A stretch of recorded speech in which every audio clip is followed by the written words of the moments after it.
What's going on, everyone? This is Impulse and welcome back to HermitCraft Season 6.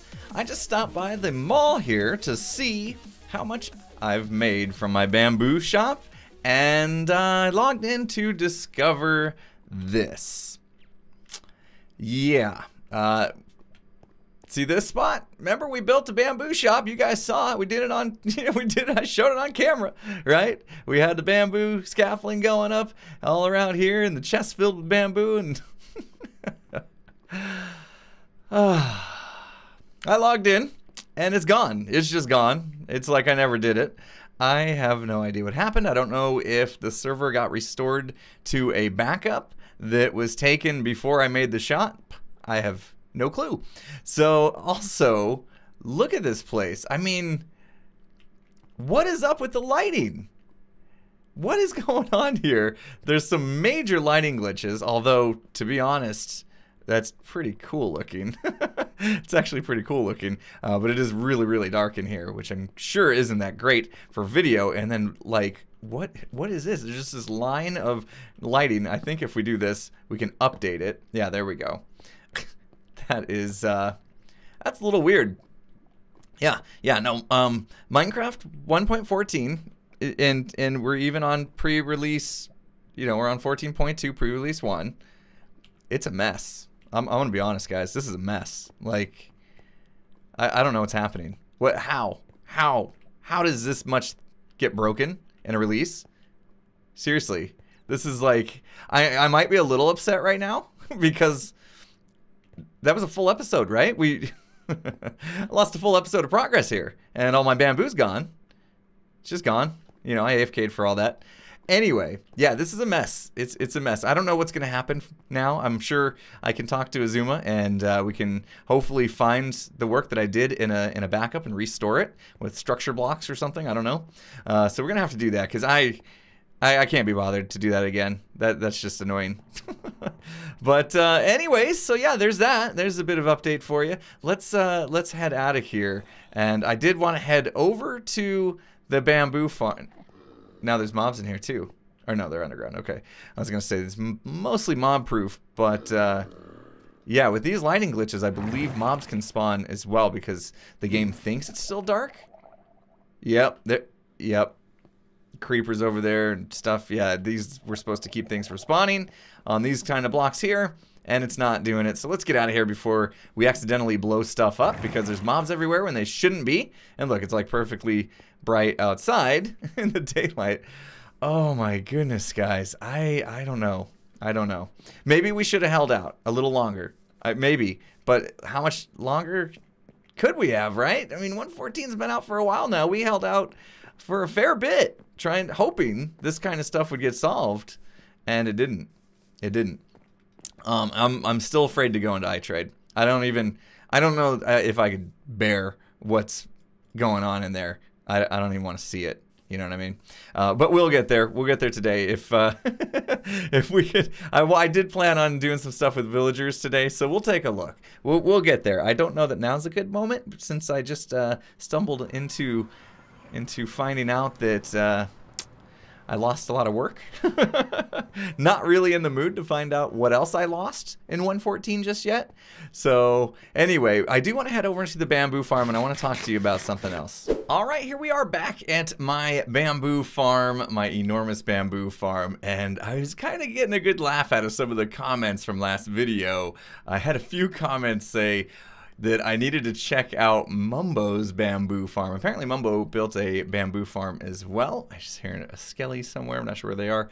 Yeah, Mumbo built a bamboo farm as well, and I don't know if he has plans on selling it or anything like that, but there were basically the comments were like, it's huge, you'll be impressed by it. And I took a look at it, and yeah, sorry, Mumbo, but mine's about 2.5 plus sizes bigger than yours. But anyway, yeah, so I have 24 columns of bamboo that go 100 deep there, and yeah, I think his was like 9 by 100. So yeah, anyway, this farm is definitely enormous, and it does create quite a bit of lag when I turn on the flying machines, which is unfortunate. Times like these where there's nobody else on the server, I could obviously run it and it not be a problem, right? But I have to kind of keep my eye out for those times. In the meantime, I have all the bamboo growing up nice and tall there. Turns out, though, this was pretty much overkill. So, yeah, ilmango, one of the members of HermitCraft, a very smart guy, as you guys know. Many things on the server are powered by ilmango, as you like to say in the comments. He came out with a zero-tick design for a bamboo farm. So this was something that works with cactus, or did work with cactus in 1.13, and now in 1.14 actually works with bamboo and sugarcane as well. So these enormous farms really aren't necessary anymore, because what we do is we shift the blocks underneath the bamboo back and forth so fast that the game doesn't realize it and it doesn't try to pop it off, and then it also tells it to get a tick of growth basically, and by doing that really fast it's going to grow up really fast, and then we can go ahead and pop it off. So when I turn this thing on, you're going to see just how fast this thing goes. And yeah, look at just bamboo, bamboo, bamboo, bamboo over and over again. That's hard to say many times fast, but yeah, it's just bamboo streaming in like crazy. We get about 8,000 bamboo an hour from this. So yeah, kind of unnecessary to have this ginormous farm that has 2,400 bamboo planted in there. Yeah, we could just build this little machine up, and it's really not that big. Look at this zero tick, basically just a few pistons, and yeah, and one observer. I mean, oh, by the way, yeah, you guys probably noticed this. Let me turn this off, because let's see how much we got just from that little bit. Just from that little demonstration, we've already got over 2 stacks of bamboo. So this is really all I need to stock the shop, right?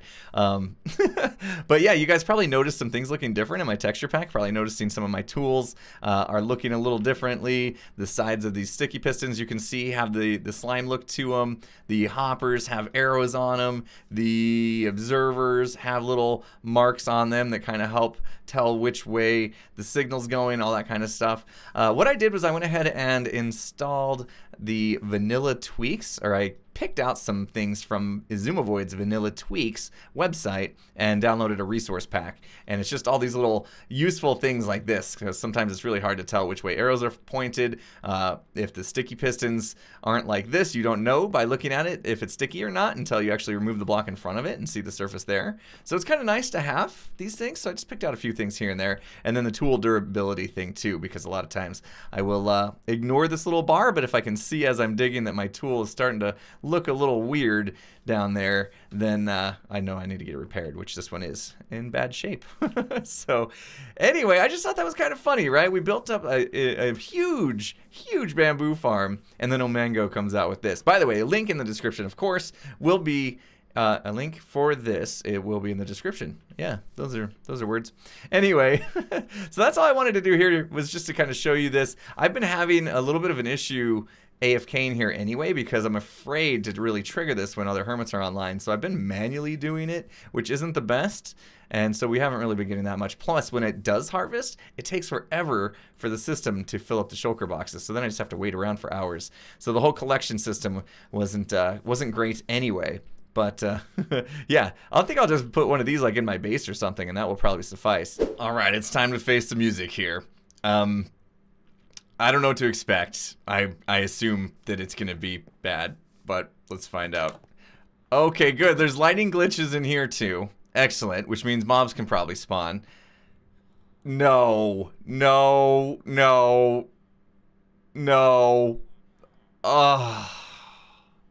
Any of them but him. They could have taken all of them. The game could have deleted every one, but not him. Come on. We've lost our mending villager. We've lost him. He's gone. Jeez. 1.14 strikes again. Look at this. This whole wall. Is this like a chunk thing? Let's see. Chunk border shown. Not really. Not really.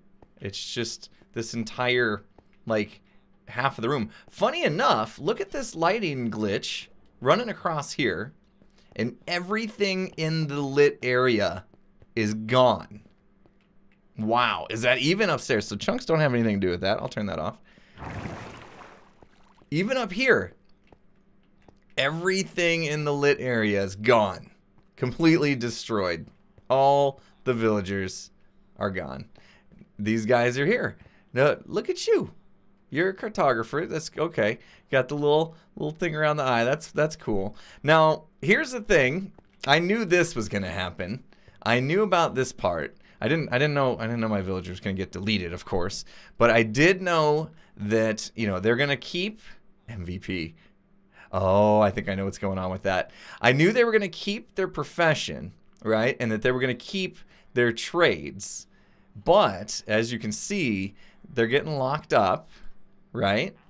And they will not reset. Typically, they'll reset, you know, twice per day. I think at like 2,200 and then again at like 9,000 time a day. And they will only do that if they have a workstation. So we're going to get into some trading details because I need to redesign this trading hall. And it looks to me like either I'm going to have to talk to Azuma about restoring these villagers or... what is this? 2020, 2022? What is this? What are these signs for? I have no idea. I don't remember these signs. Interesting. I have no idea what those signs are for. But yeah, either I talk to Azuma about restoring them or I just bring in new ones. I don't know what I'm going to do. I got to think about it. I'll talk to Azuma and see what he thinks. But yeah, we definitely need to at least redo the way that this trading hall is set up so that they have access to their workstations. Now, this one says MVP. I wonder why. I wonder why. He's all locked up, though, so he can't be that MVP. Oh, I guess while we're in here, we should see. Yeah, okay, we'll collect some. This make me feel a little better, I guess. Collecting some diamonds. Diamonds always make you feel better, right? What do we got here? And I think Cubs actually made some sales. So, oh yeah, of course these are sold out because somebody was using that farmer over there. But now he's locked out, so I'm not going to make any more sales until I fix that. But in order to fix that, we need to come up with a design that's going to work for these guys to be able to reset their trades. So here's what we're going to do. I'm going to take my diamonds, I'm going to put them in my pocket, and we're going to hop over to a creative testing world so we can really understand what these guys need to reset their trades. All right, I'm in a test world now, and let's go ahead and just build up a little holding cell, and we'll see if we can mock something up that's going to work for iTrade. So of course, I want to make sure that we keep these cells kind of like this so that they're kind of one block in between. That's how we have it at iTrade, so it'd be like that. And then we need to figure out where we will put their workstations. So I could put it in front of them. That might actually help identify what they do, right? Other than just looking at them, you can kind of see their workstation and you would know from that what they are. So if we put it there, then you can see it's right next to him. And yet he doesn't seem to want to turn into a librarian. This is a lectern, that's what he should turn into, and he doesn't seem to want to do it. So unfortunately, this is due to what I think is a bug. I hope it's a bug and not the way they intend it. But these guys actually need to pathfind one block to see their workstations, at least when they first get their profession. And yeah, so because it's like less than a block away, I guess, he can't really see it to turn into a librarian. So to prove the point, I guess, let me do this, and we'll put it one block out. And now with that one block in between them, he should now see it and turn it, there he goes, into a librarian, and then immediately lose it for some reason. You should go back there so you can figure out what you're supposed to be. Let's see, if we got some water and pushed him back, I bet that would help. Let's do that. And put some water right there. Get back there. Watch as soon as he gets back. Are you going to see it? You going to see what you're... Yeah, there he goes. Okay. So, yeah, this isn't great, right? This is not how we need to do it. I don't want to make iTrade have these cells where these guys can kind of like walk back and forth. That's not cool. So we need to come up with a solution here. So basically what's happening is these guys need to pathfind, like I said, their way to their table or their workstation. But if it's right in front of them, it doesn't work. So that's not good at all. That doesn't help us with the design. This would be so much easier if that bug didn't exist and we could just do it like this. You can see he's already lost his profession. Now, if he thinks he can pathfind to this, but he really can't, then that might be ideal, right? So if we make him think that he can like get up and walk over on top of these blocks, maybe that would work. So let's try this. Got to be quick about it here. And I'll shift. And now, there we go. There we go. So we all know that mobs, they're dumb. They can't really tell that these are blocking their path, right? And so he thinks he can get up here and walk right over to this thing. And so we might have to do something like that to trick him, right? Because, yeah, let's see. So if we do this, right, now he shouldn't think he can get to that. So if we quickly swap that out, you see he changed back. Oh, actually, oh, he thinks he can jump on top of it right here. That's what he thinks he can jump on top of that right here. So let's see if we were to do something like this. Now he probably wouldn't, right? Because he can't jump out of a too high hole. So let's see. Let's give him a second. He's not changing back. And the table's there still. So, yeah, I think that's the case. So, yeah, they need to be able to think they can pathfind. And there we go. And, of course, you guys all probably know this trick, right? Oh, there's not a mending book. Let's do that. And he'll now's there a mending book? No. How about now? Mending book for cheap? No. Oh, let's try again. So now you can do that over and over again. And yeah, I guess that's really good. We can get our mending book back. So now I'm going to have to kind of keep this in mind, right, for making them think that they can pathfind when they really can't. And he really does think he can. I don't know if he was kind of hopping around there. But also, let's make sure that he can still reset his trades. So let's just go ahead and buy out his bookshelves. If we do that, you can see he's locked up. Let's see if he's going to... Oh, I just heard it. You might have heard it. It's probably 9,000, I guess. Let's see. We can do a time query something. Daytime? Is it daytime? 8,600. So we're in between 2,000 and 9,000. So I think that's when they're able to reset their trades. So let's just lock him out again. That might have just been a coincidence that he reset right away. So let's lock him out again. And as you can see, there's no beds around either. So I've seen a lot of people say, oh, they need beds to reset. That is not the case, at least not in the Java edition. You may be used to that in Bedrock or something. I don't know if there's a difference. But you can see he's opened up a new trade here, and now this bookshelf is still locked. So let's go ahead and set the time to 2,000. And I don't know if you could hear that, but it sounded like a book turning a page. And yeah, he unlocked immediately. So at 2,000, and maybe it was 8,000, I thought it was 9,000 that they reset. So if we lock him up again, he might unlock some more trades. Nope. So I'm gonna be quiet this time when we do this. I don't know if you heard it. Maybe I'll bump up the volume in post-processing, reset again. So yeah, at 2,000, they're going to reset. And let me try the 9,000 one again, because I really thought it was 9,000. We'll lock him up one more time. I'm getting all the bookshelves today. Make sure. Oh, he's got some sparkles. I think that means... Is he unlocking new stuff? No, he's just happy. All right, let's try the 9,000 and see what happens here. Yep, there it is again. As soon as we went to 9,000, you heard the book turn. So yeah, that's when they unlock twice a day, I guess. Again, no bed needed, and they got to have a path to their deal here. Oh, that's a good point too. We need to, if we get close enough, can we get that XP? Oh yeah. If we get right up to the lectern, we can still get that XP, which is good. The one thing that I don't know how we'll do is, oh, maybe we can go underneath. Usually I have a deal that if I accidentally like throw something in there, it collects on a hopper and then brings it back to us via a chest. So I'll probably want to put that in as well. And I'm a little worried that because we have 2 stories of iTrade, that I might have the second story starting, at least the floor to it, at this level, which means it's going to be hard for me to fake them out with the pathfinding mechanic there. So I'm kind of hoping that I've been holding off on this. I was kind of hoping that Mojang would fix this whole thing where they literally can't see their workstation when it's right in front of them. It's like they have to feel like they could stand on top of it or something. It's really weird. But I was hoping they would fix that. But so far it doesn't look like they're doing anything about that. I think they, as you saw so far this episode, have bigger fish to fry, if you know what I mean.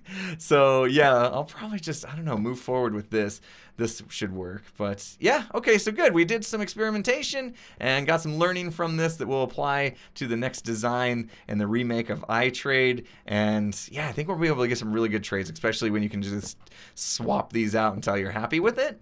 So let's go ahead and hop back on the HermitCraft server, and I want to do some more testing in my base. One more thing quickly I wanted to say, because I know that some of you probably saw Nembon's video on this, is they patched the whole them being able to think that they can get through corners of blocks. So setting it through on the corner doesn't work anymore. They fixed that bug, and so this no longer works. All right, we're back in my base in my personal private trading hall, and I am pretty pleased to see that I didn't lose any of my villagers in here. But I was just trading with this guy a bit, and check this out. This is pretty crazy. So he's left over from before. Oh, the triple click doesn't work anymore. Now you gotta use this. Oh, I'm gonna miss my old triple click, but this isn't too bad. I kinda like this. So there we go, and usually by now we would see him locking up, right? The one trade at a time. We would do 3 different trades to make sure that he reset. Of course, we don't have a composter for him to actually reset his trades, so as soon as he locked up here, he would be stuck until we figured that out. But I don't know what's going on. He is, he's just invincible here. He doesn't, look at that. We just got a stack and over half of emeralds here, and I emptied that one out. Let me put these back, because now I don't really need to worry so much about, you know, which item I trade for, so I can just fill my entire inventory with one thing. And I don't know if this is just a glitch because he was from the version before and he got upgraded, but look at this. We're trading an entire inventory, just about, of carrots. This is insane. He should be locking up by now. Is he just never gonna lock up? I don't know if all the villagers I have are gonna be like this, but if so, I mean, this is OP. This is very OP. Look at how many, look at over 2 stacks now, over 2.5 stacks of emeralds, and we just cleared out an almost entire inventory full of carrots. So that's pretty cool. We're gonna exploit that to get all the emeralds. But yeah, I just in here thinking I was gonna have to figure out how I was gonna get these guys to see their tables as well, because I'm gonna have to lose some of this design in order for that to happen. And I like this design. But anyway, I got a guy over here. He's actually locked up. And so, do I have a composter? How do you make these things? I think it's planks and fences or something like that. Let's go out here and see. Oh, here's the other thing. My pufferfish, it was working last time I was here, and now it's not. So I'm wondering if my pufferfish actually is missing. He's a casualty of, you know, entities disappearing on the server. Let's make a composter here. Yep, okay, so fences, planks, those are pretty easy to make. Cool. Let's go give it to, here's my way in now. I'm gonna have to figure this out, get my pufferfish back. So again, we know just from that last creative test that if we put this in front of him, he's already locked his profession in. So we really aren't gonna know if he sees this table until the time is right. And it looks like the sun is just coming up. So it's not really time for him to work yet anyway. But based off of our last experiment, he's not going to see this table, right? Because he's got this block above his head. He's like stuck in there. He is in a cart.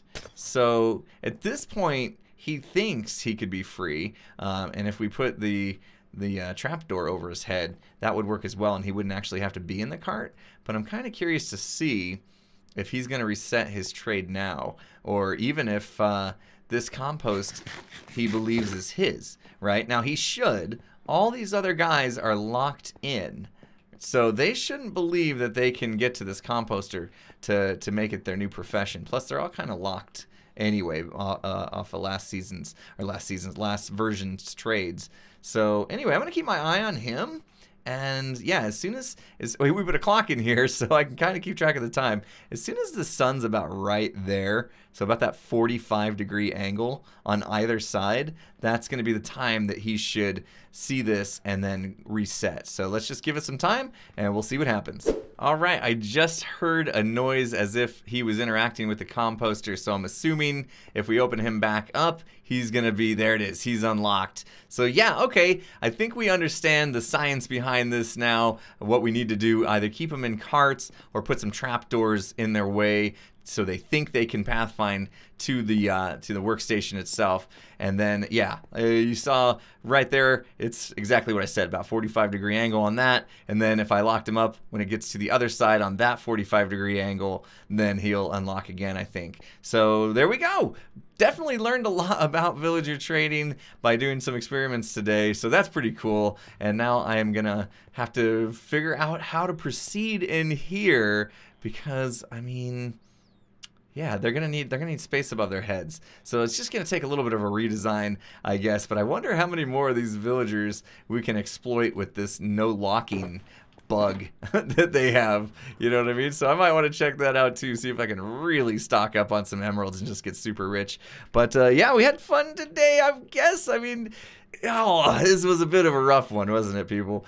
We had some really nasty things happen. I'll keep you guys posted on you know, what happens with the shop if we're able to restore that next video. I'll talk to Azuma and get that solved. The lighting issues in the mall, losing our mending villager and iTrade, although, you know, we discovered that it's going to be pretty easy to get a decent one back. But, oh, I wonder if he would have had the bug where he would never lock up for mending books. Oh, we're never going to find out, I guess. Yeah, maybe I'll have Azuma restore him just to find out. We'll see. But, yeah, it was a bit of a rough episode, but we still learned a lot, and I'm excited. I'm actually a bit excited for the new trading mechanics, to be honest. At first, I thought they were going to be horrible, but I think they actually might be a bit fun. So, you guys know I like trading with villagers. So we're going to continue doing that even on the new style of trading and make the most of it. So anyway, that's going to do it for me today. Hopefully you guys enjoyed the video. If you did, hit the like button. And if you're not subscribed, make sure you do that before you go. And we'll see you guys again next time. Have a good one, everyone.